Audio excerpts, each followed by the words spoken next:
So recently Ulefone sent me this, which is the W10, and well, this is a pretty inexpensive, less than £100 Android tablet with Android 14 and all of those features. This one is the one I'm really interested in that they've sent me. This is their Armor Pad 4 Ultra. This time we're up to 16 gigabytes of RAM, which 8 gigabytes of it are actually RAM, and it can borrow 8 from the hard drive. This is a rugged device. This time it has a Dimensity 6300. It has a massive battery, 11,800 milliamp hours, and it is mil standard 810H. So that's military grade waterproofing and drop testing and all of that jazz. And it also comes with a range of accessories, which they've shipped me a few of to try as well.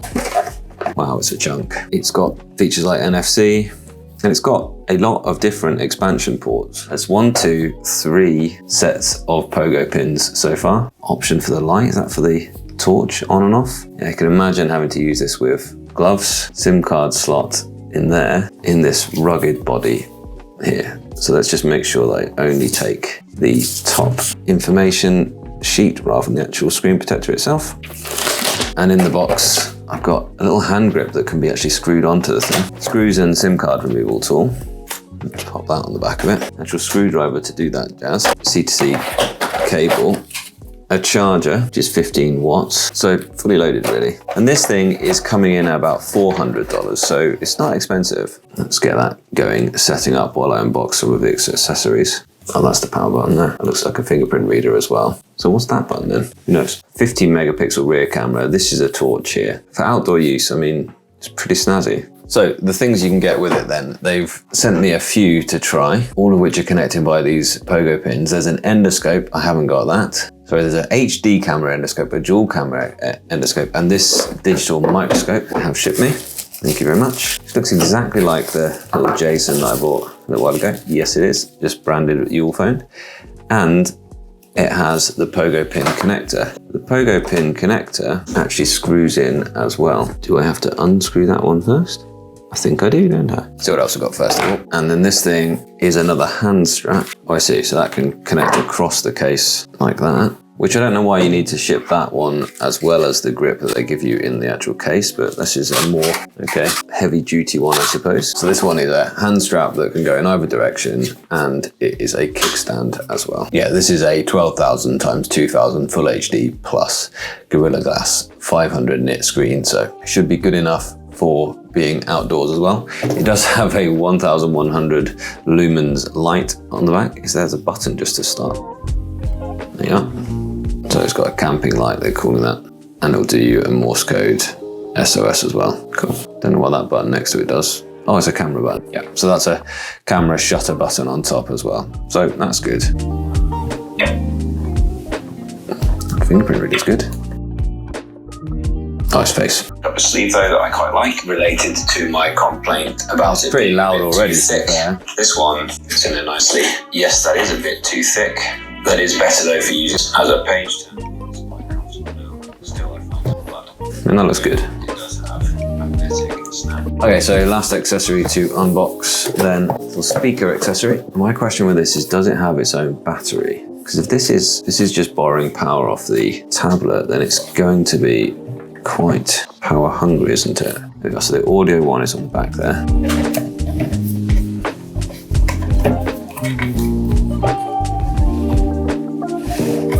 Connected. I can't get that to snap on. There we are. Take it out, and you've got it in a lighter case for one-handed use. That's much better actually. In the palm of your hand, and then when it goes into your pocket, magnetic snap onto there. Great. One thing it doesn't have though, it doesn't have the option to stand it up if there's any way of making it stand. That's good, right? So that's pretty good. That's gonna live as a little hub for media in my house. It is 256 gigabytes of storage, 2 terabytes SD card maximum. The rear camera can do 2K recording, so nothing special there. Face unlock. You've got 2 SIM cards, you've got up to 5G connectivity there, and simultaneously you can do 4G. You can check out their website for a full list of carriers that they're supported. There is a full list. It says you can make that key whatever you'd want it to be, a custom key. It's got a 3.5mm jack. It's got the audio expansion. Get a lot of stuff in the box as well. You can also get a charging dock specifically for it as well. And it'll charge with the pogo pins rather than having to plug it in. I mean, these are good things. If this is something that suits your work life, then this is something worth having a look at. So the speaker is 9 watts max power, 114 decibels max loudness. Yeah, the sound kit is charged by the tablet. So the battery in the tablet needs to be powerful enough to actually power the sound kit.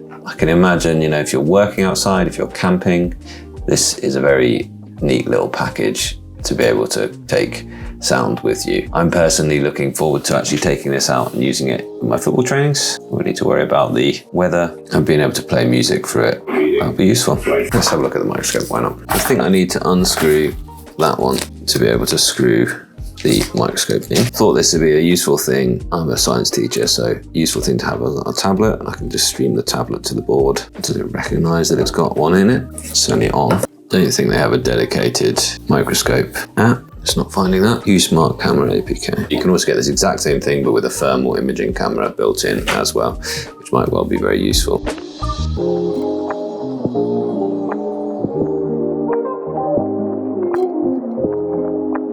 So I really like this. It's doing the same job as the Pixel tablet that I tried. It's on its little sound docking station, if you like. Although I do think, again, they should have put some battery in the docking station so it isn't eating up the, albeit ample battery in the Armor Pad 4. It's a clear screen and it's great here as a little media station whilst I have lunch or have a drink. So that's one feature that I do really like, that sound expansion pack. I really like the sturdiness of the tablet. You can really see it in place for working outdoors or in an industrial setting. And all the accessories are well considered. They screw in so they're unlikely to come out during use in those kind of scenarios. So I was expecting the microscope to be exactly the same quality as the JSON one that I bought recently for about 10 quid off Amazon. And I bought that just to take some microscope images of e-ink tablets that I test. It's in exactly the same packaging as that JSON, but the microscope on here is actually 720p, so that's basic HD, and I was really impressed by the quality of that one. I had a great time playing with my son and daughter and yeah, looking at microscope images of things around a house, our skin, my jeans, things like that. So that's good to see. And if you see any microscope images of e-ink tablets on my channel in the future, they're probably coming from the Armor Pad 4. The U-Smart Camera app, which powers the microphone though, was a bit difficult to find. It's not on Google Play. You have to somehow go to their website and download it, but I couldn't find it there either. So I had to go to an APK download site. And eventually I found it and it works just fine once you've got it. So you shouldn't expect kind of top tier graphics performance from this. And I installed KineMaster, and KineMaster tells us what performance you can expect. And it's just one stream of 1440p and one stream of 1080p and one stream or 4 streams of 720. So you aren't getting the very best graphics performance here, and the camera can't even do 4K, so don't buy it if that's part of your workflow. But in general use, that MediaTek CPU is performing quite well. Its benchmarks are not amazing. In Geekbench, we've got single core 723 and multi-core 1901, so it isn't blistering specs. And the GPU with OpenCL is 1394, so it's not blistering specs by any stretch of the imagination. But for its intended use case, for the world of work, for a rugged tablet at an inexpensive price, then I do think this is quite a good deal. If you're looking for something for an outdoor lifestyle or for a specific use case at work, I think that I can recommend this tablet. If there's one of the features of this that makes it worth your while, like for instance, if you need dual SIM card and a TF card slot at the same time, then this is your kitty. If you need an endoscope and you need it to be strapped around your neck as you work, then this is the one for you. Or if you just want for your camping, you want something with a nice big bright light and decent amount of sound, then I think this will work for you as well. Cool though, good thing. I'm gonna have my lunch in a minute and I'm gonna watch some YouTube.